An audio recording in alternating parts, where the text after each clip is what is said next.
Thank you.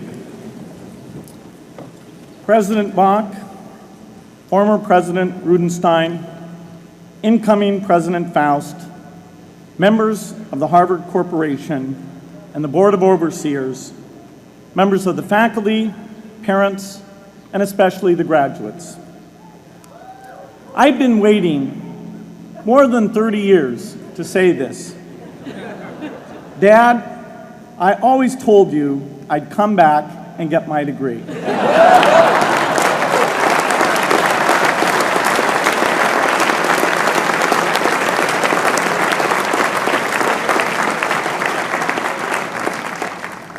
I want to thank Harvard for this honor. I'll be changing my job next year, and it will be nice to finally have a college degree on my resume. I applaud the graduates for taking a much more direct route to your degrees. For my part, I'm just happy that the Crimson called me Harvard's most successful dropout. I guess that makes me valedictorian of my own special class. I did the best of everyone who failed. But I also want to be recognized as the guy who got Steve Ballmer to drop out of business school.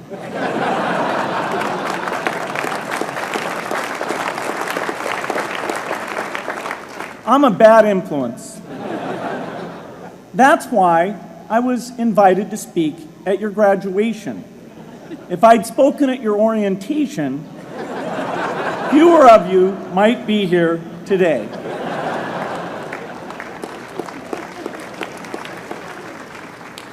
Harvard was a phenomenal experience for me. Academic life was fascinating. I used to sit in on lots of classes that I hadn't even signed up for.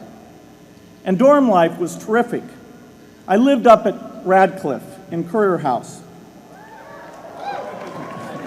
There were always a lot of people in my dorm room late at night discussing things because everyone knew that I didn't worry about getting up in the morning. That's how I came to be the leader of the antisocial group. We clung to each other as a way of validating our rejection of all those social people. Radcliffe was a great place to live. There were more women up there, and most of the guys were math science types. The combination offered me the best odds, if you know what I mean. That's where I learned the sad lesson that improving your odds doesn't guarantee success. One of my biggest memories of Harvard came in January 1975, when I made a call from Currier House to a company in Albuquerque, New Mexico, that had begun making the world's first personal computer. I offered to sell them software. I worried they would realize I was just a student in a dorm and hang up on me. Instead, they said, "We're not quite ready. Come see us in a month," which was a good thing because we hadn't written the software yet. From that moment, I worked day and night on the extra credit project that marked the end of my college education and the beginning of a remarkable journey with Microsoft. What I remember above all about Harvard was being in the midst of so much energy and intelligence. It could be exhilarating, intimidating, sometimes even discouraging, but always challenging. It was an amazing privilege, and though I left early, I was transformed by my years at Harvard, the friendships I made, and the ideas I worked on. But taking a serious look back, I do have one big regret. I left Harvard with no real awareness of the awful inequities in the world, the appalling disparities of health and wealth and opportunity that condemn millions of people to lives of despair. I learned a lot here at Harvard about new ideas in economics and politics. I got great exposure to the advances being made in the sciences. But humanity's greatest advances are not in its discoveries, but in how those discoveries are applied to reduce inequity.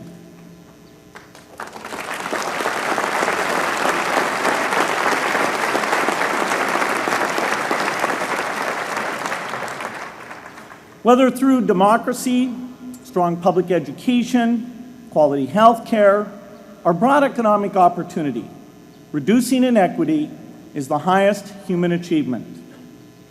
I left campus knowing little about the millions of young people cheated out of educational opportunities here in this country. And I knew nothing about the millions of people living in unspeakable poverty and disease in developing countries. It took me decades to find out. You graduates came to Harvard at a different time. You know more about the world's inequities than the classes that came before. In your years here, I hope you've had a chance to think about how, in this age of accelerating technology, we can finally take on these inequities and we can solve them.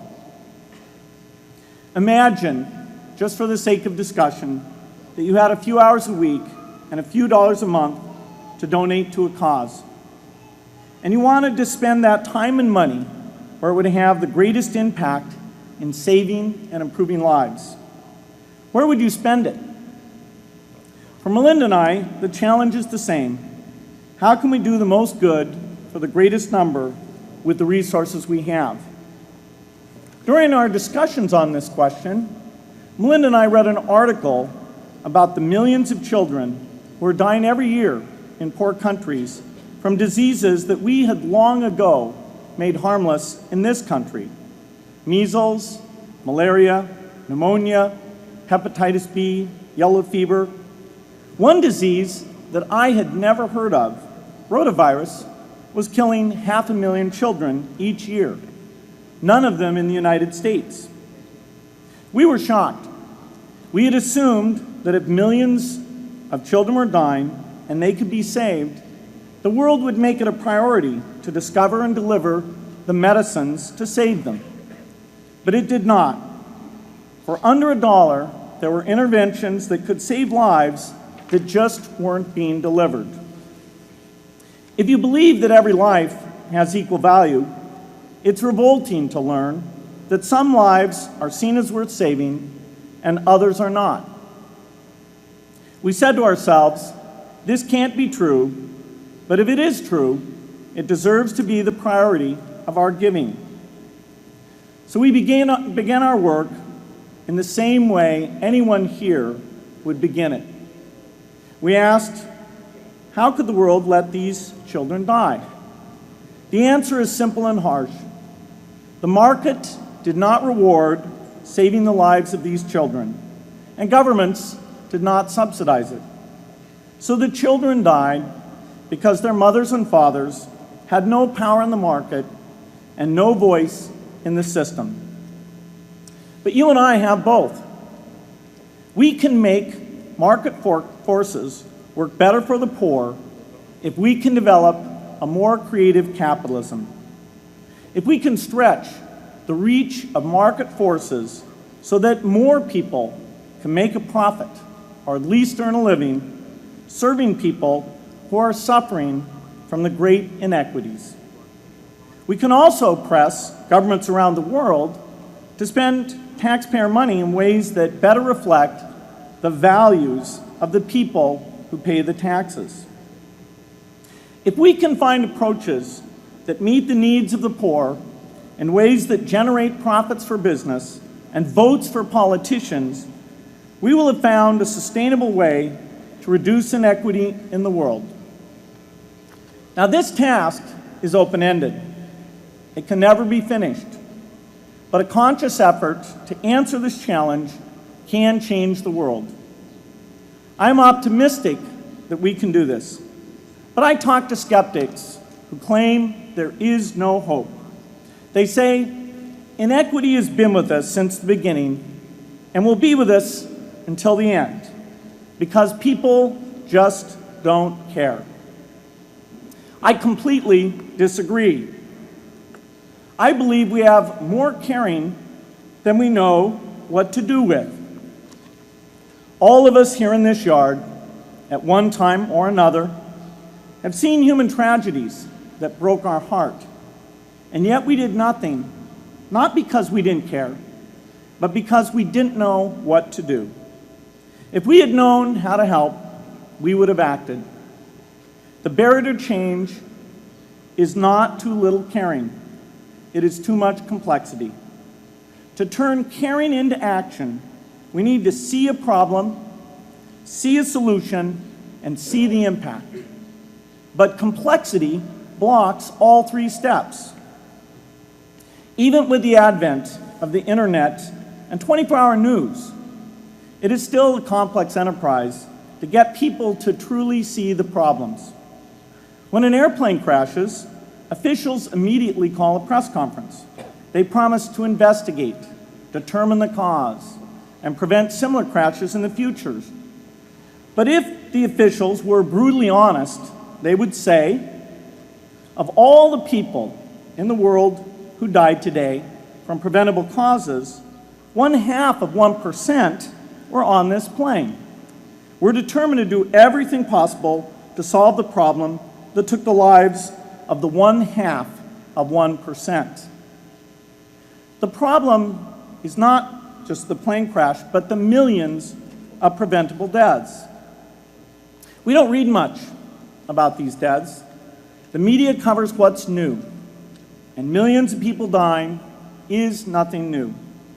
So it stays in the background where it's easy to ignore. But even when we do see it or read about it, it's difficult to keep our eyes on the problem. It's difficult to look at suffering if the situation is so complex that we don't know how to help. And so we look away. If we can really see a problem, which is the first step, we come to the second step, cutting through the complexity to find a solution. Finding solutions is essential if we want to make the most of our caring. If we have clear and proven answers anytime an organization or individual asks, "How can I help?" then we can get action, and we can make sure that none of the caring in the world is wasted. But complexity makes it hard to mark a path of action for everyone who cares, and makes it hard for their caring to matter. Cutting through complexity to find solutions runs through 4 predictable stages. Determine a goal, find the highest impact approach, deliver the technology ideal for that approach, and in the meantime, use the best application of technology you already have. Whether it's something sophisticated like a new drug or something simple like a bed net. The AIDS epidemic offers an example. The broad goal, of course, is to end the disease. The highest leverage approach is prevention. The ideal technology would be a vaccine that gives lifelong immunity with a single dose. So governments, drug companies, and foundations are funding vaccine research. But their work is likely to take more than a decade.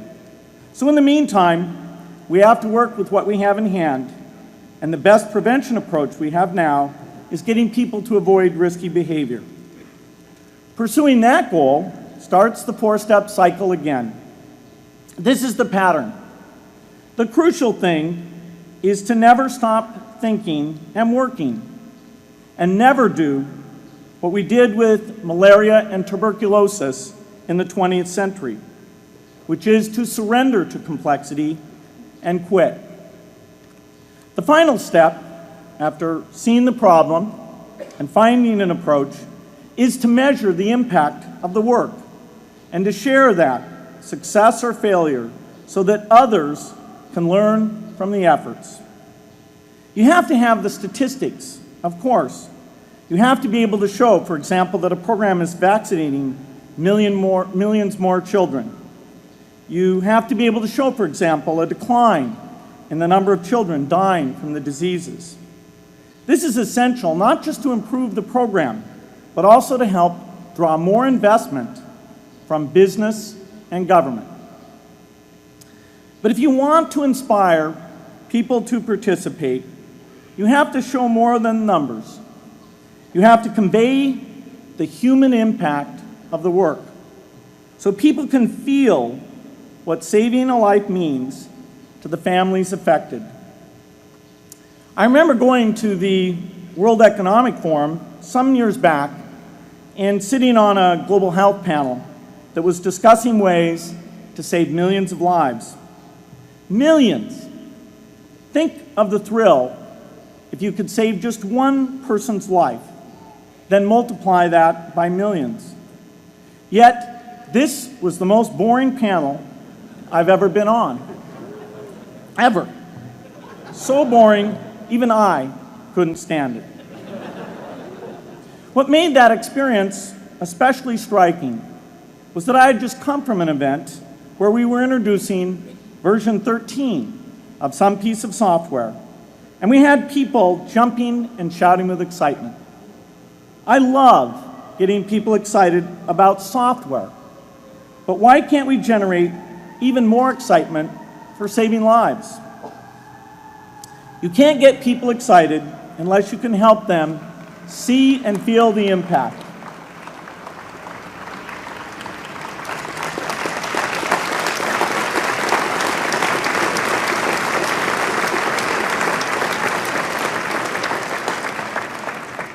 The way to do that is another complex question. Still, I'm optimistic. Yes, inequity has been with us forever, but the new tools we have to cut through complexity have not been with us forever. They are new. They can help us make the most of our caring, and that's why the future can be different from the past.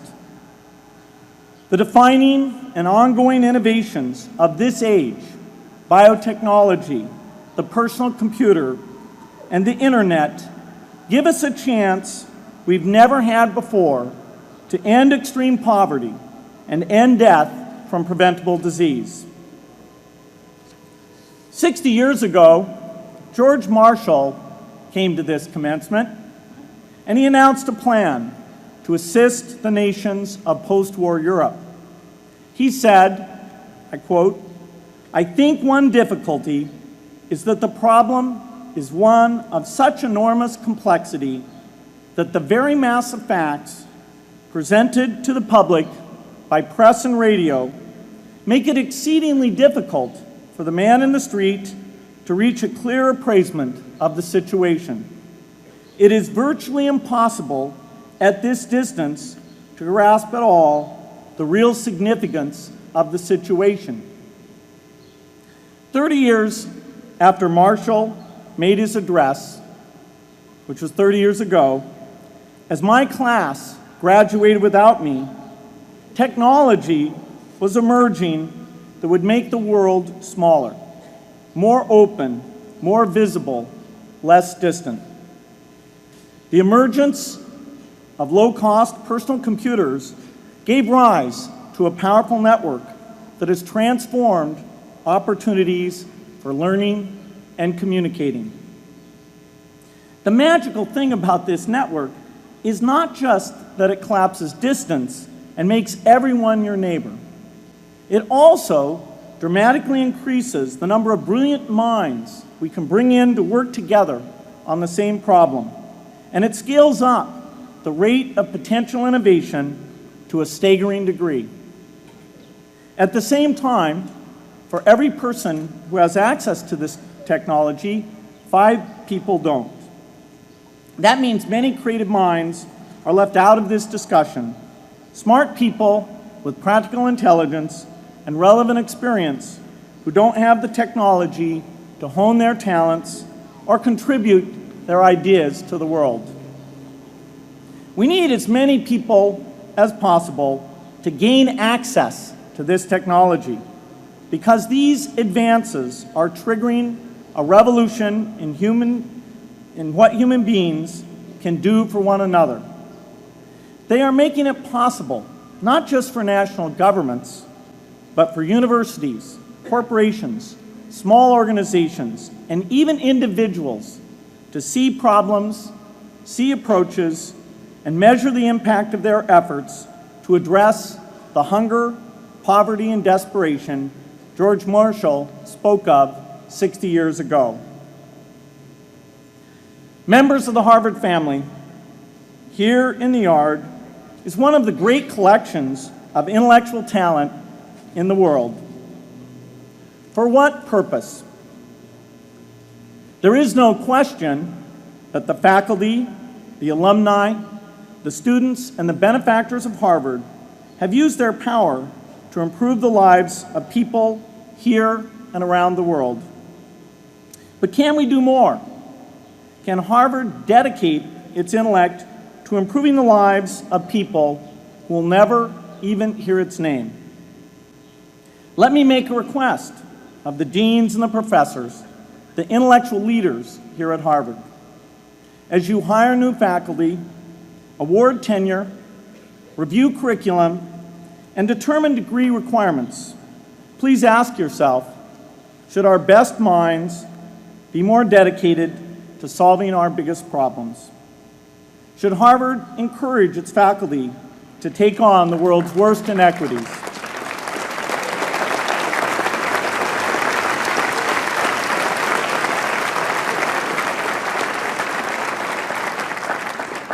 Should Harvard students know about the depth of global poverty, the prevalence of world hunger, the scarcity of clean water, the girls kept out of school, the children who die from diseases we can cure? Should the world's most privileged learn about the lives of the world's least privileged? These are not rhetorical questions.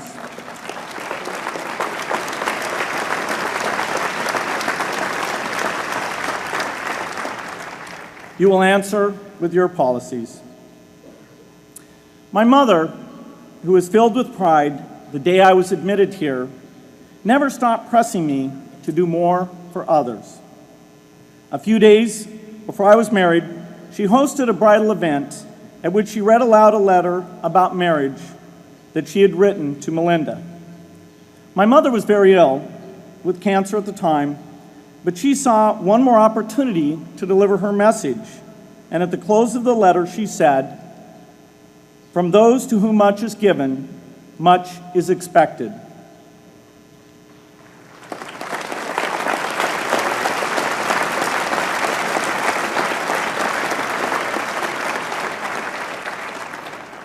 When you consider what those of us here in this yard have been given in talent, privilege, and opportunity, there is almost no limit to what the world has a right to expect from us.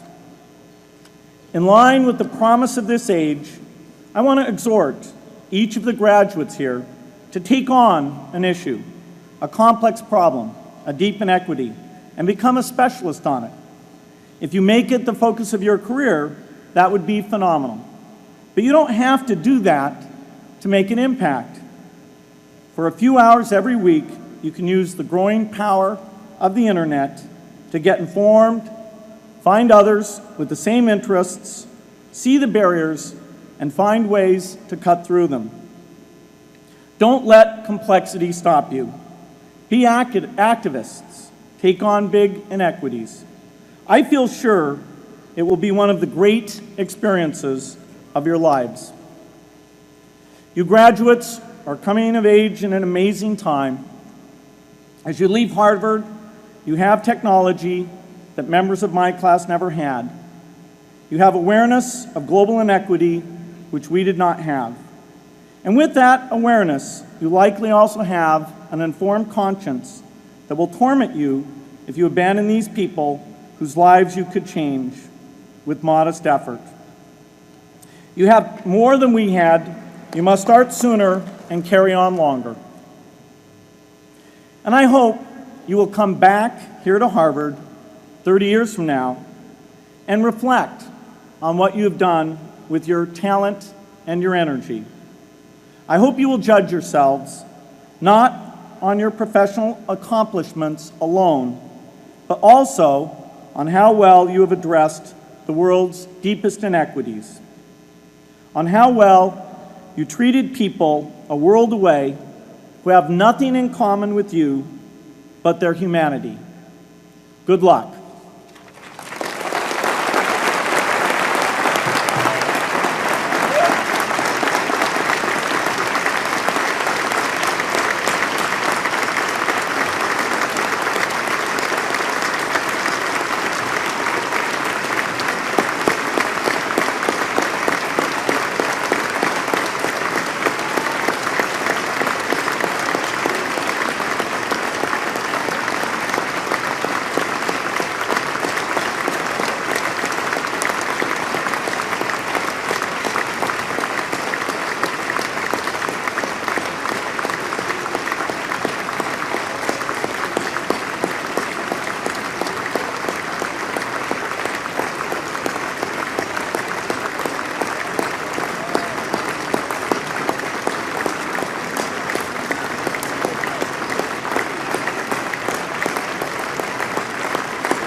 Thank you, Dr. Gates, for that important message.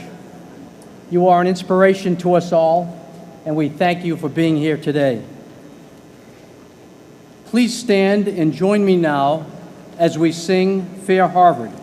The words are included in your program.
On behalf of the Harvard Alumni Association, I give a warm welcome and congratulations to the class of 2007.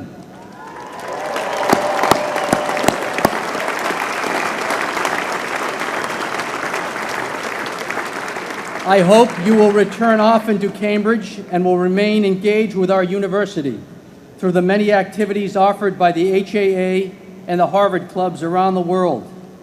In closing, let me quickly add, this year, Harvard is extending a warm welcome to the Cambridge Ridge and Latin School as they celebrate their graduating senior class.